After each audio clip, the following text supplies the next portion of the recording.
Finally, the DOJ report does not even address the manner in which the FBI decided to carry out what could have been and what should have been a simple arrest. The FBI already had an arrest warrant. They already had a search warrant to enter the home of Imam Luqman. They could have easily gone to his home and arrested him. Instead, the FBI decided to set up a full-blown military-type operation which involved several government agencies, including Detroit SWAT agents, the Hostage Rescue Team, the Royal Canadian Police, ICE, Dearborn Police, Detroit Police, Wayne County Sheriff, M16s, bomb squad outfits, K-9s, attack K-9s, and flashbang grenades. This is clear excessive use of force, and this was not even addressed in the report of the Department of Justice. We feel at this time that the report was issued prematurely, that it's superficial and incomplete, and quite frankly, we're extremely disappointed with the results of the review. Thank you. We'll now let Brother Ron Scott speak from the Detroit Coalition Against Police Brutality. Let me also say that the report by the DOJ, the Department of Justice report, gives no explanation of how Imam Luqman was shot in his back. Maybe I need to repeat that. I'll let you continue, Sarah. Sorry. But no problem. But the Department of Justice report also fails to explain how Imam Luqman was shot in the back. And given the public outcry and public concerns regarding a person being shot in the back, that should have been something that should have been addressed in depth and in detail, which really shows negligence on the Department of Justice part in terms of presenting themselves as having a so-called thorough review. Go ahead, Brother Ron. Let me say this. Our organization's complete name, when it was founded, was the Detroit Coalition Against Police Brutality, Repression, and the Criminalization of a Generation. We've been around long enough to see that.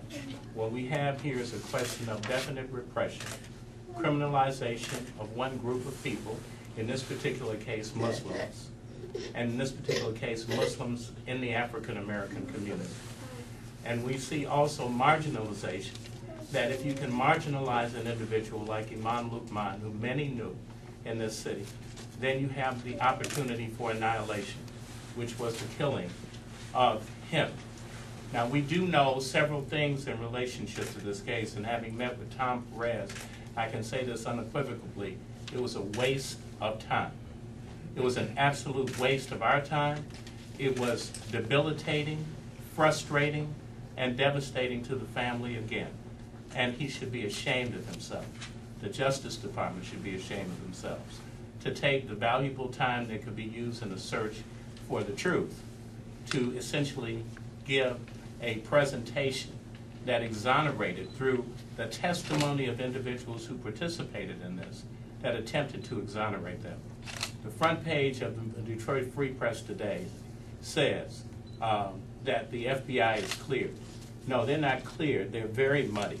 And everybody standing in this room, everybody should be concerned about the tactics of the Federal Bureau of Investigation and the Justice Department. When an individual can essentially be set up, when you can essentially set up the framework for a raid, you can buy the materials, get people into the situation, and then conduct a raid, and then in fact kill them. Then in effect, everybody here should be concerned about the operation of their government because they're paying for this. Now, the final thing is this. There are still individuals who are currently on trial in this case. There is no way, no attorney would allow them to say anything involving an investigation at this point. And many of the individuals on this panel agree that if any investigation were to be finished, it should have been done after the adjudication of this matter so that they can preserve their rights. And what is happening right now is that the government is trying to move to force individuals to compromise their affirmative defenses and actually plead. So this is not only a case of the killing of the imam, but the destruction of the very fabric of criminal defense, which you, me, and everybody else should be allowed. So at this particular point, I have to say that just because you're not Muslim, that doesn't mean that you won't experience a similar thing. And that's why when Omar Reagan has said that you as reporters should challenge this, you had better challenge this. You had better challenge this. Because the media is now hopefully not going to be used to justify what amounts to the same thing that happened in the case of Fred Hampton in 1968, in the same case that happened to Reverend Martin Luther King, the same thing that happened in the Black Panther Party. This is the same kind of action. When Fred Hampton was shot in the back, the statement was made that he was the offender. And in this particular case, you have a government which will be immune from prosecution. You had better defend your constitutional rights because your life depends on it. This is a man that everybody in this community knew, and he's dead today. The defendants are being forced to try to make compromises, and the families are suffering. They are suffering. Nobody sees the face of these families. So we need to take a hard look at this, and the coalition is going to say, no, this investigation is not over. They are not cleared, and in fact, we're going to redouble our efforts to continue to fight this. You know, and Eric Holder needs to understand this, that they're not going to get away without actually doing what they have been charged to do. Ron. Let me let Pastor, I know he has to go, so I'm going to pass the microphone over to Pastor Ed Rowe. Everyone has to move the microphone shuffle. Just a minute. Then we'll have Imam Abdullah El-Amin from the Muslim Center, and then Pastor Dave Bullock. Hey, Pastor Charles Williams, come on over here, brother. And the other pastor, come on, Pastor. Chuck, come on back here. Pastor Bud. How you doing, bro?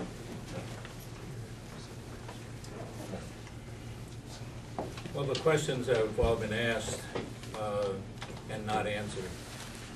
I talked to several reporters lately about why they don't do any investigative reporting anymore, and they say they're instructed to just chase ambulances and police reports. And what we have now is an echoing of an FBI report, an investigation about itself, with the people who did the shooting being whisked off. The Dearborn police didn't even talk to them. We didn't get any kind of investigation of their statements for 7 months afterwards, and those are contradictory. And yet we have a report that is echoed in the front page of the Free Press as if it was, in fact, truth. The interesting thing, by the way, is it says it echoes the Attorney General of Michigan's findings some time ago. This would be the same Attorney General whose staff person harassed with hate signs the person who is the president of the government, student government at the University of Michigan. That's the credible source that we're using to echo here. It seems to me that the question is, can, in fact, the Justice Department do an independent investigation that the Judiciary Committee is calling for? What proof do we have that we can trust anything that comes out of the department that's basically defending itself? We need to be able to sit with people, and they need to prove to us that they can look at this without simply trying to cover up what in fact has been perpetrated. How do people get shot in the back? How do people get shot 21 times? This is a defense of an army full of agents. None of this makes sense. And it's not going to make sense as long as all we have to read in the press and see on TV